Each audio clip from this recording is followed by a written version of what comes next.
I try to create pieces of work that kind of speak to me, and then I need to tell that story. And I have a hard time creating things that don't speak. I think my language, my style is changing as I get older. I used to choreograph just based off of how I was feeling, you know, or I didn't really go in a political direction. But now as a mother and a wife, and just the state of the world, the state that the world is in now, makes me think differently, and so I choreograph differently. And so I think my movement style is a mashup of all of the techniques that I've studied, you know. I think what helps me find my movement style or my own movement, I bring in the spiritual element with a lot of my pieces, because it's so much, it makes up so much of who I am. I always in some type of way weave that into my work. And if you know me, they're like, oh, that's Christa's work. You know, she always finds a way to get something. Even if it's a simple movement that goes up like this, or this music, it's like, oh.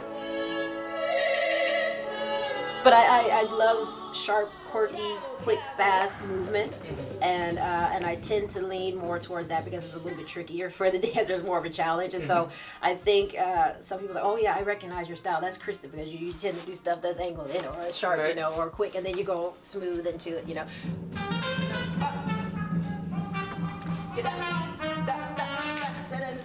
Christa is powerful.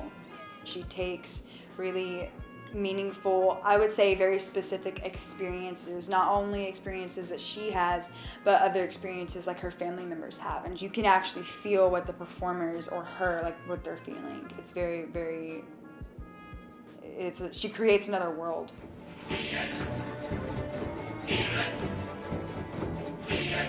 I like when my movement speaks. I like when my work speaks, and I like to go to the theater and something speaks to me. Right? You go to have an experience. I think if you think of every individual putting themselves into every movement, it's already going to be something unique and something different. It's a lot about storytelling. You know, choreography, in my opinion, anyway, tells a story, or it should, instead of just movement being for the sake of movement. I like storytelling through movement. Right, and then we have this up in the row. Try to choose dancers who aren't afraid to be vulnerable. And so if they're not afraid to be vulnerable, then they're not afraid to tell the story. Then you have this, put your experience into it. Tell the story with your body, because my instrument is not your instrument. The basics are the same, but our stories are different. One person may be very quick and sharp and more kinetic, and then another person might be more slow, smooth, luxurious, and that's the way I am. I guess my personal style is slow, smooth, luxuriate in it.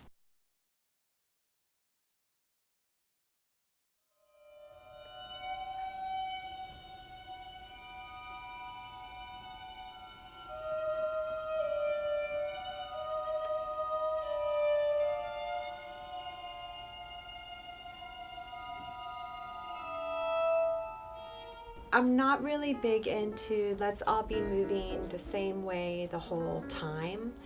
But then when we do all, like the moment that everything comes together, it's kind of like like the satisfying moment. So it's like, let's highlight your individuality. Let's highlight your individuality. And can you do that, the same thing, but can you do it on a different level, in a different direction? And then all of a sudden everyone comes together and it's like, oh, I want to see you discover how creative you can be in your movement just by taking some of these directives.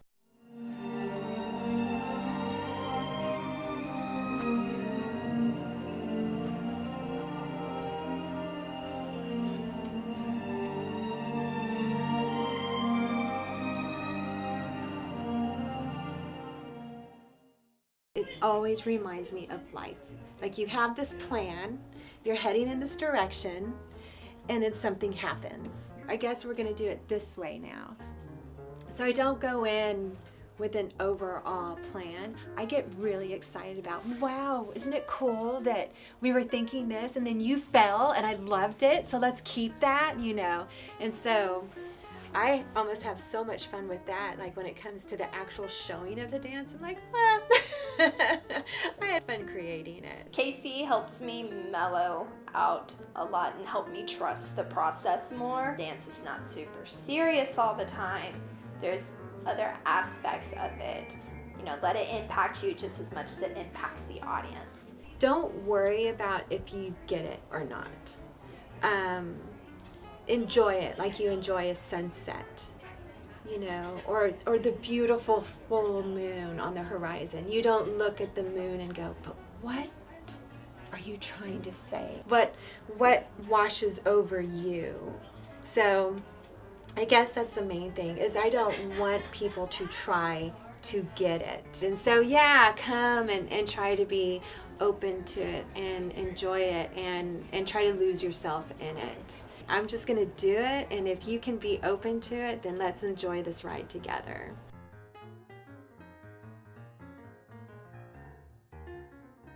It doesn't motivate me to make dances that are pretty, that don't say something. I am attracted to making work that has multiple voices and has multiple bodies and multiple races. I do a lot of original choreography. They learn different rep phrases that I'm playing with in my brain, and I use them to work stuff out, but I'm really dependent on the community that I'm working with. Well, I feel like with a lot of choreographers, they will just give you movement, but with Nicole, she sees your movement, she takes it, and she asks you to get personal with it. She found something in me that I couldn't see, and she brought that out in me. I have different approaches to how I make meaning from an idea. I think a lot of times what I do is I improvise with something that's motivating me, a question, inspiration, a picture, a person, and I just kind of ask questions about it, dig deeper about it, and play with the idea. Momentum has always kind of been my driving force. I love to jump and slide and fly across the studio, but I honestly don't believe, for me, that product has ever been the most valuable part. It is about the process. It is not about the points in your life that have been influential. It is about how you have gotten there that make you who you are. And for me, that is what speaks to an audience, is when your voice can become many voices, can become a message. Sometimes you really see chaos and then suddenly everyone's doing the same thing at the same time. I find that exciting. I like the surprise element.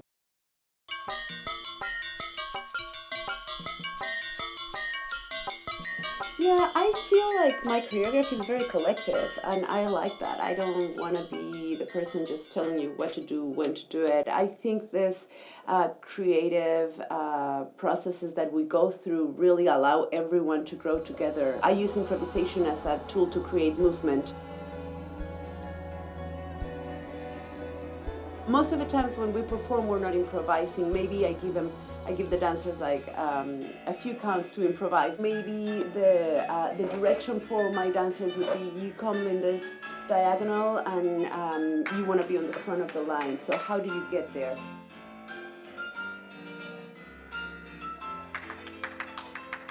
My students, my dancers need to remember, like they're improvising, so it's coming from an emotion or from a feeling, from an image, from anything that I'm asking them to do, directives, and then so they just go on their own. They do whatever they feel it's what I'm asking them, which is very different for each one of the dancers.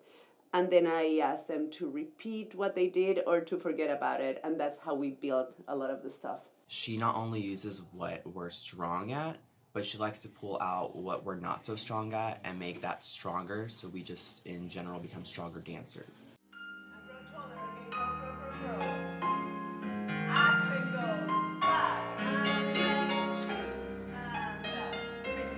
When I first started dancing, I just thought you just choreograph something and put it on.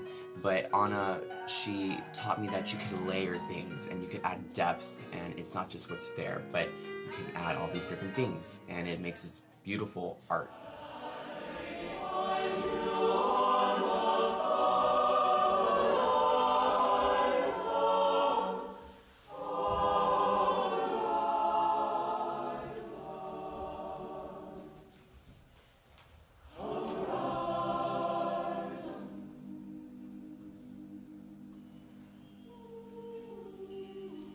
I feel the world more with my body. As it's an embodied process that I go through every day.